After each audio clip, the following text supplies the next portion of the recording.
Here we are outside. Now the first step, after we've measured up, given you a quote, is to dust the rug. Most places don't do this, but most of the dirt you get in a rug gets stuck down in the pile, and once that happens, as you move over the rug, it wears out the woolen pile. This is the biggest problem when it comes to wearing out a rug. So what we do is we take a very powerful air compressor and a very thin cleaning wand, and we run it over the rug on both sides.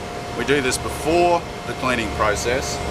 It honestly gets out about 70–80% of the dust and the dirt before we even begin. So our good friend Rafi here is going to demonstrate.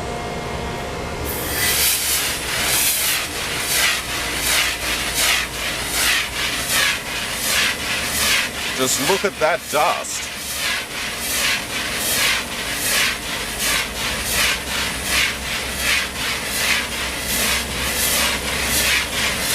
If we didn't do this, it would all be in there when it came to washing.